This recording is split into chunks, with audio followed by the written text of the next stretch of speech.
who was your first positive? Yeah, so I want to preface this by saying, especially early in the season, like there are so many games to watch and so many players to watch that I typically don't even give a shit about the P5 versus or P4 versus G5 matchups. Like I don't watch them, I don't chart them. Like, and that's new starting last year into this year. Like I don't care how Drew Aller looked against Nevada for the most part. Like I don't care about how Jackson Dart looked against Furman last year. Like I don't care. But there was one quarterback that I'm like, I need to watch this game. I know he played an FCS opponent, but I need to watch this game. It's because, he was a starter as a true freshman. Then he kind of took the back seat as a sophomore after transferring to Oregon, and now he's back in the driver's seat again.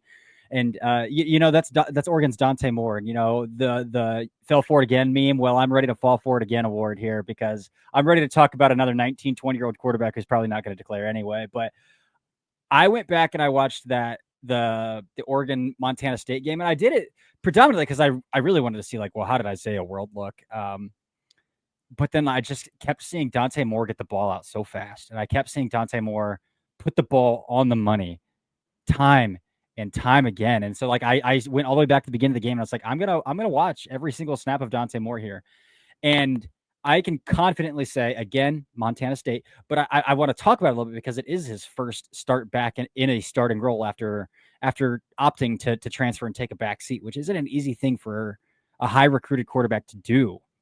To learn from Dylan Gabriel for a year. And I can confidently say it was incredibly difficult to find a bad decision on that tape. Incredibly difficult to find a bad decision on the tape. And I thought he capped it off. He threw a beautiful touchdown on a post where he read out match quarters like pretty fast and threw the post. Like he knew the concept. He knew the boundary safety was going to, or the boundary corner was going to have to match, and he threw it right in front of his face. Beautiful read, beautiful throw. So I'm pretty optimistic about Dante Moore. The feet looked clean. The upper half mechanics are fast. The arm talent's there. So Dante Moore's got a monitor tag for me, and I'm gonna be watching pretty closely there with Dante Moore. There's always something to me about that Oregon offense that just seems to run so smoothly. No matter what they're doing, they always run the ball efficiently. That passing game is always effective and quick. And I'm really interested because I think Moore has the most physical gifts that we've seen in a little while at Oregon. It's right. been Dylan Gabriel had the lowest ADOT of any passer in the country last year. So, like, right off the bat, I'm watching him throw.